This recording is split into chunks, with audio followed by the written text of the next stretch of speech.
My in-laws left my mute and bedridden sister-in-law with me and went on vacation to Hawaii. Before they left, my husband Jack told me it's my job to take care of her and not to slack off. As soon as Jack and his family left, my sister-in-law, who can't speak, sat up and said we should get going too. My name's Lisa. I'm 29 years old. When I was a teenager, I dreamed of becoming a pop star, but as I got older, I realized it was just a passing dream, and before I knew it, I was in my late 20s. I met Jack through a friend and started dating him because my mom, with whom I live, kept asking when she would see her grandchild. Jack once dreamed of being in the entertainment industry too, but now he works at a big company in downtown Manhattan. After college, I worked at a bank until I got married and quit. One day, Jack and I visited his parents' house. Jack's younger sister, Lucy, got sick with a fever when she was little. Her mom thought it was just a cold, but when the fever didn't go away, they took her to the doctor. Turns out she had encephalitis from the flu, which left her with brain damage and bedridden. The fever also damaged the part of her brain that controls speech, so she can't talk. Mostly, it was my mother-in-law who took care of Lucy. For some reason, Lucy and I got along well, and I always looked forward to visiting Jack's family. Since Lucy can't speak, we use sign language to communicate after becoming close. I also naturally learned sign language. One day, I signed to Lucy. "We're like best friends who've known each other forever, aren't we?" She replied, "Yes, we are. Let's stay close friends forever." I said, "Of course we will." However, my mother-in-law, who is quite different from Lucy, was always sarcastic towards me. Jack and I live about a 30-minute drive away from his parents' house. Occasionally, my mother-in-law would drive over unannounced and start nitpicking on me. She'd say things like, "Jackie's shoes are filthy. If a man's shoes are dirty, it reflects poorly on his work. It's your responsibility to keep them clean." She always referred to Jack as Jackie and insisted that I fold the laundry neatly because if I didn't, Jackie will be in a bad mood. The one who raised Jack this way was none other than her. No matter how late Jack got home, I was not allowed to go to bed before him, even if he said it was okay for me to do so. My mother-in-law would say such old-fashioned things. When we were dating and initially after we got married, Jack was very kind and never disagreed with me. For example, if I wasn't feeling well and asked him to have dinner outside, he would readily agree. If I saw a designer bag I liked, he would buy it for me the following month. However, about a year after we got married, Jack started to change, or perhaps he returned to his original self. He started coming home late from work, always reeking of alcohol. On weekends, he claimed work kept him away from home, and he would decline my requests to join him when he occasionally visited his parents' home, which was kind of odd. One day, I decided to confront him about it. "Jack, you've become so distant lately. It feels like you're a completely different person," I said. Jack glared at me and replied, "That's not true. You're overthinking things." I retorted, "I don't think I am. You barely talk to me anymore." He told me to stop bringing it up and walked away to take a shower, ending the conversation. One day, Jack surprised me by saying, "This Sunday, I'm going home. What are you going to do?" Jack surprised me with this question, as he had always refused my company on such visits before. "Wait, I can come with you this time?" I asked. He replied, "That's why I'm asking." "Well, of course I'll come then. I like to see Lucy too," I added. Jack frowned a bit and said, "You and Lucy seem to get along really well, huh?" "Yes, we do. It feels like we've been best friends forever," I responded, noticing Jack's slight grimace at my words. On Sunday, I drove us to Jack's family home in Nebraska. We stopped at a bakery along the way to buy some pastries as a gift. Jack's mother always frowned when she saw me, but she would light up upon receiving the pastries. When we arrived, his mother came to greet us as usual, but she frowned at my sight, almost as if she was not happy to see me. "Mother-in-law, please have some of these," I said, handing her the pastries. She snatched them from me and peered inside before replying, "Is it these pastries again? They're getting boring, but since you insist, I'll have them." Her face lit up like a child receiving a toy. "Is father around today?" Jack asked. Jack's father was elderly but still worked actively. He's out at a meeting. Why, did you need something? She asked. No, not really. I just had something I wanted to talk about with him, he replied. I hadn't heard anything about this from Jack. What's going on? Did you have something to tell your father? I asked. It's none of your business, Jack responded. What do you mean? We're a married couple, aren't we? Can you just stop nagging? Jack retorted, to which his mother added, Exactly. If Jack doesn't want to tell you something, you shouldn't be prying. I decided not to respond, knowing that arguing with her would be fruitless. Just then, Jack's sister appeared. Oh, Jack, you're here, she said. Sis, perfect timing. I have something to discuss, Jack started. What is it? She asked. I can take a long vacation next month. I was thinking about a family trip to Hawaii. How about you, sis? Jack proposed. I'll pass. I don't have a passport, she replied. I was taken aback. Jack, who was always busy with work and rarely took time off, was suggesting a trip to Hawaii. Jack, is everything all right with your job? I'm only suggesting this trip because my work's going fine, Jack explained. My mother-in-law seemed displeased with my interference in Jack's business. Frowning deeply, she said to me, You shouldn't meddle with decisions Jack has made. You're really nosy, aren't you? That's right. And Lisa, the reason I asked you here today is because I want you to take care of Lucy during the time we're on vacation. Jack's mother continued.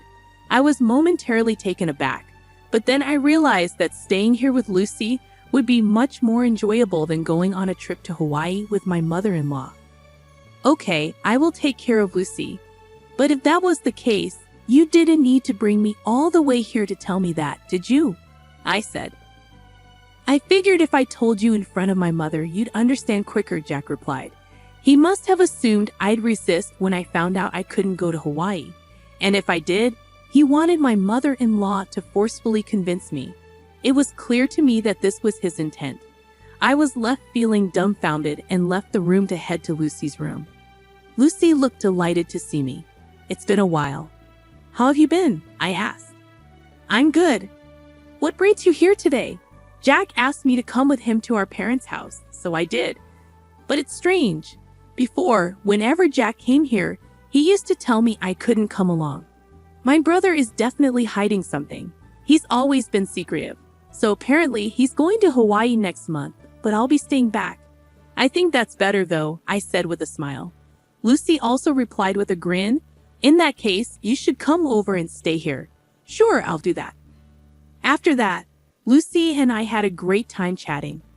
I always wondered why Lucy and my mother-in-law were so different. About an hour later, Jack came to get me, and we headed home. At that time, Lucy gave me a slight wink. She revealed a shocking truth and an even more shocking plan to me. A month later, on the day of the Hawaii trip, Jack and I went to his parents' house. Although I wasn't going to Hawaii, I brought my luggage to stay at my in-laws for a week with Lucy. When I returned to the living room, everyone going to Hawaii was already there. It seemed that Jack's father wasn't going, as he wasn't present. As the departure time neared, the entire family, with Jack's voice rising above the rest, chimed in, Taking care of Lucy is your job. Don't slack off. Even my mother-in-law added, Please get along well with Lucy. It's better for you to stay here, isn't it? If anything happens to Lucy, it's all your fault. We'll hold you responsible. It was absurd for someone who was about to abandon their immobile sister for a vacation in Hawaii to say these words, but I did not react at all. It didn't matter what Jack said. I wasn't in the mood to see them off. So I went back to Lucy's room. Right then, Lucy sprang up energetically from her bed and called out to me, Come on, let's get going. It echoed a recent conversation we had when Lucy confessed. You know, I could actually walk, and with walking came the ability to converse. Since when? I asked. Since last year, I suppose. Why have you been hiding this from the rest of the family? Lucy began sharing an unexpected tale. Actually, my father and mother are both remarried. I'm my dad's child from his previous marriage, and my sister and brother are from my mom's side. I was surprised, but considering how distant and cold my mother-in-law usually was towards Lucy, I couldn't help but think, I thought so. Is that so? Lucy confirmed, yeah, my mom despises me, and I didn't want to talk to her, so I pretended that I couldn't. And your father? I inquired. Dad knows everything. He's always on my side. Lucy explained, that's why, regarding this trip to Hawaii, I'm thinking we should go too. I was puzzled, huh? What do you mean? Lucy clarified, I mean, I'm planning to go to Hawaii on the same day with you. We'll even stay at the same resort. Lucy said this with a sparkle in her eye, catching me completely off guard. I'd be thrilled to go to Hawaii with you, Lucy. But do you even have a passport? Lucy reassured me, of course, I secretly got my passport last month. And don't worry about the expenses. My dad is covering our plane tickets and the resort, including yours. I see. I'm really looking forward to this. That's how we ended up at the airport today. When Lucy and I arrived, my father-in-law was there waiting to see us off. He greeted me, Lisa, it's been a while. I know it must be surprising, but I hope you enjoy the trip to Hawaii. Thank you, father-in-law. I feel guilty for all the plane tickets and resort fees you've covered. He reassured me, don't worry about it. As long as you two have fun, I'm happy. I thanked him for his kindness. After that, we boarded a plane from a different airline than my husband's family. We landed in Hawaii early in the morning, took a taxi from the airport, and checked into the resort hotel. Lucy and I were sharing a room. I mentioned to Lucy, your father seems pretty well traveled. Lucy confirmed, yeah, he's been on several international business trips. He's even been to Hawaii a few times. So what's the plan? I'm guessing my mom and everyone will dine at the restaurant here tonight. I'm thinking of surprising them. Lucy suggested, that sounds like fun. I'm excited. Should we get some rest to recover from getting jet lagged? That sounds like a good idea. I couldn't sleep at all on the plane. After taking a shower, we climbed into bed and quickly fell asleep. We woke up around late afternoon, close to 4 o'clock. Lucy was already awake, starting to wear makeup. I'm sorry I slept too much, I said. No, don't worry about it. I just woke up too. We really had a good sleep, didn't we? Fully recharged and ready for our battle, Lucy replied. Around 7 o'clock, I said to Lucy, I'll go and see at Chuck, the restaurant. As I was looking for Jack and his party from the shadows near the entrance of the restaurant, I found them dining joyfully in a far-off spot. I was too far away from them, so I decided to venture deeper into the restaurant. From my position, all I could see was their backs, and it was hard to identify anyone. But I spotted the back of a young woman that I didn't recognize. There wasn't any such woman when they had left Jack's parents' house. Upon seeing this, I was taken aback, nearly letting out a loud gasp, but I managed to suppress it. When I strained my ears, I could intermittently hear Jack and my mother-in-law's voices. I'm glad it's not that woman today, Jack said. Yeah, I really drew the short straw. She's tainted my family record. If only we had an elegant daughter like her from the start. I want to divorce her and start fresh soon. Try to find a reason for the divorce and extract a hefty alimony from that woman. Even without a cause for the divorce, it's fine. I can fabricate as many as I want. She's so bad that I want to throw her in the trash. I want to see my grandchild from you and her soon, my mother-in-law said to the woman with a smile that she had never shown me before. I was driven by the urge to step forward and confront the woman, but I held it in. I returned to my room and told Lucy that it took a while. I'm sorry. I saw something shocking. Jack brought a woman that I've never seen before, I explained. What? Lucy was surprised. I was about to scream. Jack and my mother-in-law were continuously bad-mouthing me, and Jack even said he would find a reason for divorce. That's terrible. Jack called me a bad catch, but seeing him with another woman, I felt relieved. Now I can divorce him outright. That's a good thing. Shall we make our entrance then? Lucy suggested. Lucy and I headed towards the restaurant hall. When we entered the restaurant, we requested to sit near Jack's table and were able to get a seat quite close to them. They didn't notice our arrival, and as we were sitting quite close, we could hear their conversation well, which was still filled with derogatory comments about me. I was amazed and ended up giving a bitter smile at how they could badmouth me indefinitely. Seeing my face, Lucy gave a nod with a smile, which was a cue for us to begin our counterattack. I stood up from my seat, stepped forward towards Jack, and shouted, "Are you all having a good time?"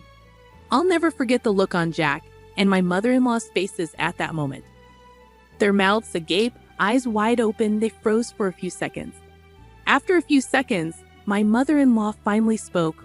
"Why are you here? And how did Lucy get here without a wheelchair?" At her words, Lucy stood up, gave my mother-in-law a smile, and said, "I don't need a wheelchair. Thanks to you, my body and speech have returned to normal. I must have caused you quite a bit of trouble for a long time." "When did you regain your ability to speak?" my mother-in-law asked. "I wonder when that was. Maybe last year," Lucy replied calmly. "Then why did you hide it until now?" my mother-in-law questioned. "Because it was better if you guys continued to believe that I couldn't speak. You and Jack were speaking ill of me earlier, weren't you?" Lucy's revelation made my mother-in-law's face turn pale in an instant. "What do you mean?" she asked. "Yeah, we weren't saying anything bad about you, Lisa," Jack retorted. "That won't work. I recorded everything on my phone. Do you want me to play it back right now?" I countered. My mother-in-law fell silent, but Jack stood up, barking, "Lisa, you've been causing me trouble all this time, and now you're making these outrageous claims." Jack's accusations only fueled my resolve. Once I return back home, I'll immediately contact my lawyer to initiate our divorce procedure. You can't deny the fact that you're on a vacation abroad with another woman. Plus, you described getting with me as drawing a blank lottery ticket, so I expect you to demonstrate sincerity by paying a hefty compensation for that comment, I declared. At my words, my mother-in-law seemed to acknowledge her defeat, and her attitude abruptly changed. "Lisa dear, I really like you. Please try to get along with Jack." "This woman is not involved with Jack," she pleaded. "I'm sorry, but I can't do that. Since I am a blank lottery ticket, I cannot live with Jack. Please enjoy your time with this woman. Oh, and I might also seek compensation from her. Isn't that exciting?" I smirked. The woman in question turned pale and began to tremble upon hearing my words. Unfazed by the public gaze, Jack fell to his knees and pleaded, "Lisa, I beg you, don't make this a big deal. My company has strict rules about this," but I remained firm. "I will never forgive you. You are married, and yet here you are on an overseas trip with another woman," I said firmly. Upon hearing my words, my mother-in-law also fell to her knees next to Jack, pleading, "Please forgive my son," tears streaming down her face. By this time, all the other customers were watching us, and the restaurant manager started walking towards our table. Seeing this, I got up and said, "Well, Lucy and I will head back to our room. You all enjoy your Hawaiian vacation. I guess things will get a bit difficult when you get back home," Jack cried out, shouting at the top of his lungs, "Please forgive me. I can't afford to pay any compensation." At his loud outburst, the restaurant manager frowned, instructed something to a nearby staff member, and then briskly told Jack something. It was a polite way of telling him that he was disturbing the other guests and needed to leave. However, Jack was taken aback, not understanding the manager's words. Soon, 2 buffed-up security guards arrived and hauled Jack away. Jack was sobbing and struggling, but he was no match for the 2 bulky men. My mother-in-law and the woman were dumbfounded, unable to utter a word, while Lucy and I were also surprised by the turned events. I thought Jack got what he deserved. A week later, Lucy and I returned home. Jack was quickly released and seemed to have returned to his room. However, I later heard that he had been in a state of shock since returning to his room and had kept to himself until the end of the trip. The day after I returned home, I went to the law firm where my old college friend worked to request a divorce proceeding. Unfortunately, my friend was not present, but a female lawyer was assigned to me. She was very easy to talk to, and I was able to explain everything that had happened. After listening to my story, she assured me that a divorce was possible, that I could claim alimony, and that she would investigate the woman who was with Jack in Hawaii before determining whether I could claim alimony from her as well. A month later, the female lawyer contacted me and informed me that it had been proved that Jack had been dating the other woman for about 6 months. Hence, she said it was possible for me to demand alimony from this woman too. I requested the female lawyer, "Please squeeze as much alimony as you can from Jack and his woman." She smiled and nodded. 2 months later, I was officially divorced, and into my bank account was deposited the alimony from the two. I mumbled as I saw the amount, and that's karma for calling me a blank lottery ticket. 3 months later, Jack and my mother-in-law suddenly visited my place. Despite it being only 3 months, they had lost a lot of weight and looked completely haggard. I asked them, "What do you want?" "I don't want to see your faces." Jack replied in a thin voice, "I'm sorry. Could you lend me some money? I've lost my job." And the woman ran away. "I don't even have money for food." My mother-in-law also spoke in a whisper, "I've divorced my husband too. I don't have money. Please, I beg you." My mother-in-law was in tears. I responded, "Too bad. I have absolutely no obligation to help you, and even if I did, I would never help you guys out. Now please leave." After they left, I sprinkled a large amount of salt at my entrance to get rid of bad energy from my house.